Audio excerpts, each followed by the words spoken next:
Hello everyone, welcome back you all to our Odia English Connection family. तो आज आम tense संपर्क में सम्यक आलोचना करिबा।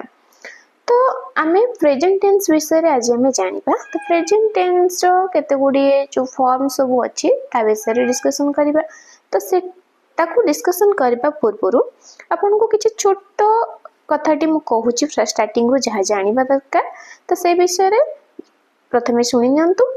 देखंतु समय एवं काल टाइम एंड टेन्स ये दुईटी जाक समान अर्थ प्रकाश करते ना बस दुईटी जाकर अर्थ समान नुहे। जदि आम देखा समय मुख्यतः तीन भाग में विभक्त कौन कौन वर्तमान अतीत एवं भविष्यत present past and future.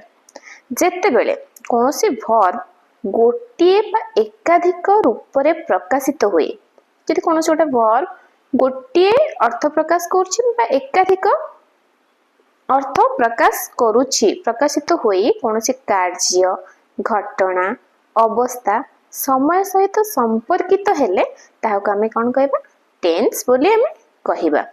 Okay तो टेन्स कहिला आमे कोन बुझिबा the word tense stands for a verb form और series of verb forms used to express a time relation, so that is called tense.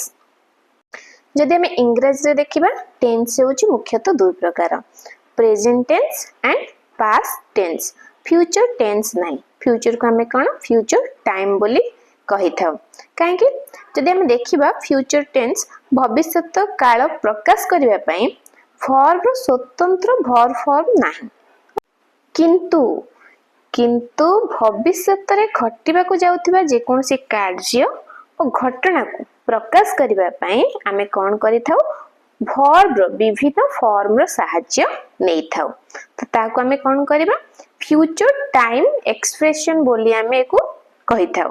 तो वर्ब फ्यूचर तेनु करी future tense नु फ्यूचर टा टाइम रे अंतर्गत।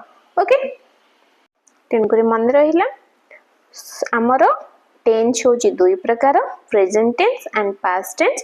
फ्यूचर को टेन्स बोली आमे कहिबा नै फ्यूचर को टाइम बोली आमे कहिबा काहे कि ना भविष्यत रे जे कोनसी घटना हेउ कार्य हो जहा घटुची ताको प्रकाश करिया पई आमे कोन करथौ वर्ब रो विभिन्न फॉर्म रा आमे सहाय्य नै थाउ।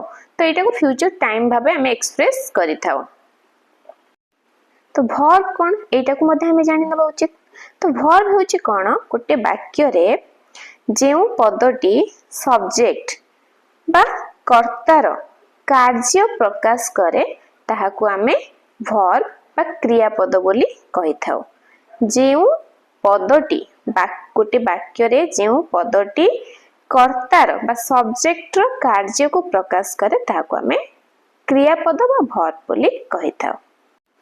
तो उदाहरण सहित देखिबा we went to पुरी आमे पुरी जाइथिलु एठी हम सब्जेक्ट की आसला we करता के we तो एठी से कोन करछ तार क्यों कार्य को प्रकाश करछ went जाइथिला went तो went एठी कोन हबो verb। तो बुझिएला तबे चलंतु आमे डिस्कशन करिबा प्रेजेंट टेंस एंड तार किछि फॉर्म्स विषय रे। तो प्रेजेंट टेंस रे फर्स्ट केतटी फॉर्म आउछि चारोटी present simple present progressive present perfect present perfect progressive. तो चलंतु गोटे गोटे एग्जांपल नै के हमें देखिबा। तो फर्स्ट हमें प्रेजेंट सिंपल को जिबा। तो प्रेजेंट सिंपल एग्जांपल कोन मु जाए आई गो मु खाए आई ईट जदि हम कहबा से जाए ही गोज। ओके एटा होची प्रेजेंट सिंपल रो एग्जांपल। प्रेजेंट प्रोग्रेसिव जोटा कि कंटिन्यू करूची मु जाऊ अछि आई एम गोइंग मु खाऊ अछि आई एम ईटिंग मु खेलु अछि आई एम प्लेइंग। एमिति जेउ जेउ वाक्य वर्तमान रे कंटिन्यू करूची बा प्रोग्रेस करूची ताको हम प्रेजेंट प्रोग्रेसिव बा प्रेजेंट कंटीन्यूअस बोली हमें कहि पारिबा। नेक्स्ट असला प्रेजेंट परफेक्ट। तो प्रेजेंट परफेक्ट एग्जांपल कोन मु जाई अछि आई हैव गॉन से जाई अछि he has gone. ओके तो एमिति जेतेटी वाक्य आमे कंप्लीट करि देइछंती तो सेटा को आमे कोन करिबा वर्तमान रे आमे कंप्लीट करि देइछंती ताको आमे प्रेजेंट परफेक्ट रे आमे काउंट करिबा नेक्स्ट आसला प्रेजेंट परफेक्ट प्रोग्रेसिव रे जोटा हे कि पुनी कंटिन्यू करूची मु जाई आसु अछि तारसो मु जाई कि पुनी आसु अछि तेठी कोन हबो आई हैव बीन गोइंग से जाई आसु अछि ही हैज बीन going